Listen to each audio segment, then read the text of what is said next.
Hope you guys are doing very well. So over here, what I'm going to show you in tutorial 2 is creating resources, VPC or GKE or VM, whatever it is, using a Terraform script. And that Terraform script also, you don't need to do Terraform init, Terraform plan, or Terraform apply and all. For that purpose, I have used a Python script, and where it will ask for a user input, and using those input, you would be able to create your cluster or VPC. So in this scenario, I have already created a VPC. So here you could see VPC I have already created using a terraform itself. It was a simple one, so that's why I have not included in our demo. But see here with the VPC, I have already created the subnet with the VPC subnet. So same details you would be able to see: modules, VPC, variables. So 85.11.00.16. So 85.11.00.16. So just to give you a heads up that I have already created a VPC using a Terraform. So here I have given a main.tf, and here I have used my IP, so the current IP, whatever. I am just restricting it so that no attack or no attack should happen on this VPC, so that that's the reason I have secured it, only the allow my IP and deny all ingress, right? So I have already created a VPC using Terraform, and now I am going to show you how to create a GKE using a Terraform with help of Python as a user input, with help of Python script, and then Python script will ask for a user input. What input it will ask, I'm just going to show you, right? So here in GKE, you could see over here main.tf file. We have Google Container Cluster Vidyalaya. I have given a name. You can give any name, whatever you like to give. Then I have used workload identity config.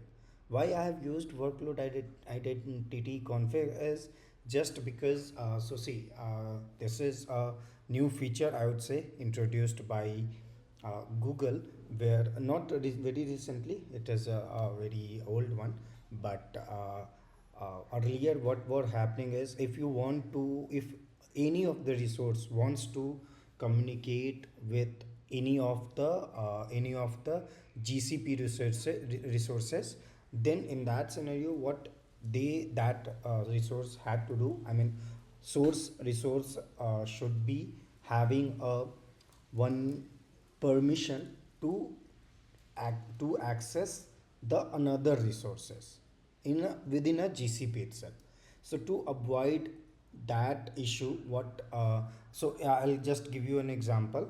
Like let's say we have created a GKE, right? So in that GKE, if the GKE wants to communicate or wants to pull the backend image, like this one here, you see artifact registry. If GKE, the one which I'm going to create, of course, so if that GKE wants to communicate or wants to pull a image of existing the repository, so in that case, what this with backend artifact registry, so in that case, what GKE by default, it won't have access to pull the registry. So for that, earlier scenario, if we have to create a service account, and then in that service account we have to add a member in the GKE service account, GCP service account, and then we have to give the role to artifact.registry.reader role we have to assign. That I'm going to, of course, that I'm just going to give you a demo, but I'm just giving you a heads up here, like what, why I am going to you I have used workload identity. So workload identity is avoiding a exposure of the service account key. That is the in a layman word, if you see, then workload identity binds the service account key internally, so that our service account key.json should not be exposed outside of the world, or even though if you have secured it, but still there might be a scenario that if service account gets deleted, then that service account, you have to create a new service account key, then the older one will be then older one will not be in use. So in that case our GKE will not be able to fetch the or pull the image. So to avoid that such kind of issues, we have used workload identity. Now here same way, once we have used the container cluster, in the cluster we have enabled it. So and then similar way, in a node pool also we have to give the this mode. So it is a default one, no changes needs to be done anything. Now what I am doing here is, I have used, you could see I have used node config, and here primary I have used. Why I have used is, if we don't use it, okay, so in that case what will happen, it will we will create, our cluster will get created, but our node pool won't get created. Why? Because since it is since we are using a freeware or a free Kubernetes free feature of the GCP, right? So it has some limitations where you won't be able to use more than 40 GB storage or GCP storage.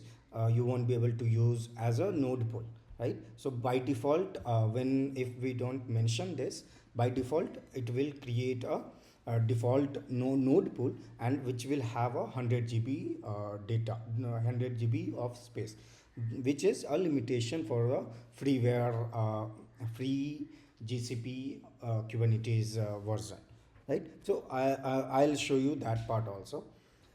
Now what I am going to do, I am just give you a demo. Now come to the demo part. So here you could see I am just going back to this cd dot then ls hyphen ltrh, again go back here, see main.py I have. So this anyway you guys will have access. I'll share this repository itself to with you guys. Here see, this is the repository which I am going to make it. Currently it is private, but after a demo I am going to make this public, so that you guys also should have access to this repo. So here you could see main.py has already been pushed. So this main.py, what it will do, it will just inquire like, so this main.py, what is going to do, it is going to ask you input, like which platform you need to deploy, which resource you want to deploy, and then you want to create, and then which project or which region you want to create it. So depends on the input, it will create the specific resources in a specific cloud platform. So I'll just show you, but you can go through this, and you can just check what happens with what cloud platform it use. So it is just basically I have created a generalized Python script, where either if later point of time, if you want to create a project in AWS, if you want to create a project in GCP, or if you want to create a project in Azure. So in that case, you what you need to do, you just need to create a AWS here, see, AWS folder, and then accordingly you can put VPC or EKS here, uh, EKS, and that you can put similar kind of, not exactly similar, it would be like backend different, main.py, everything will be different because based on the AWS methodology, based on the AWS terminology, I would say. It creates, you have to put the module.tf file, so you can go get those terraform details over the official terraform website, and you can fetch all those details, like what details you need to put when you want to create a VPC and EKS or something like that. So now I am going to delete this folder itself. So I already have a GKE handy. So of course, for a backend.tf, if you guys are aware, like why do we use backend.tf, so I'll just give you brief about this. Like I have already created this bucket. I'll just show you quickly. Bucket.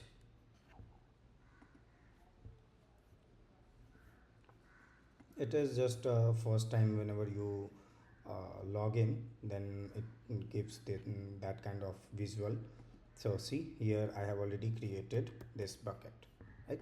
So this is the bucket which I have created, and the same bucket I have used here, and prefix you could see GKE, and how it is going to store. So it is, everything is being handled by the this Python script here. See, uh, right backend. So if it is GCP, so bucket GCP, and then prefix resource. So everything like resource is going to be prefix in GKE kind of. So all these things I'll show you how it is getting stored. So this was just a brief about how we are going to use the Terraform in order to create a any resources. So currently in my scenario, I'm going to create a GKE in a in Google Cloud Platform using Terraform with help of Python, right? So now come to the demo part. So here demo part is, so for that purpose I have already taken a snapshot, so this details I'll show you guys, so no need to worry. But as you can see, I have already given login to the org admin, this part while creating a bucket, then set account and all. So all these things you already would be able to see. So I am going to create a Kubernetes cluster using Terraform. So let me go here, ls-ltrh main.py. So Python 3 main.py.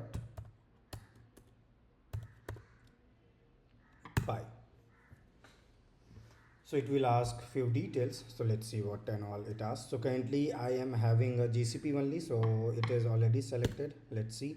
Now GKE I am going to select. So right arrow I have given here in order to select. Again, if you give a left arrow, it got deselected. So I am going to create, since I need to create a GKE, so I have selected it.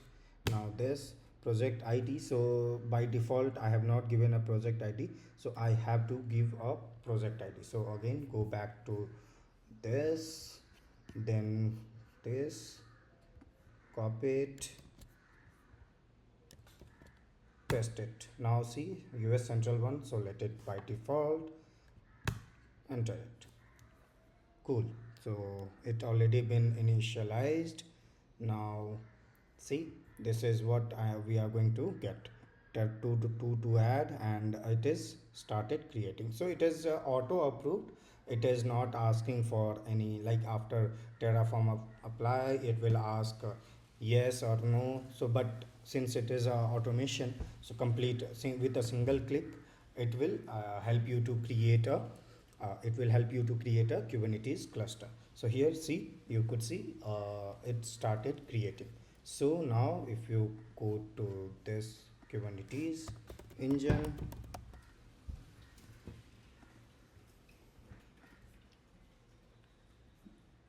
cluster, refresh it. Cool, great. See, now Vidyalaya cluster has been started provisioning using a Terraform. So see, number of nodes you could see, and cluster is being configuring.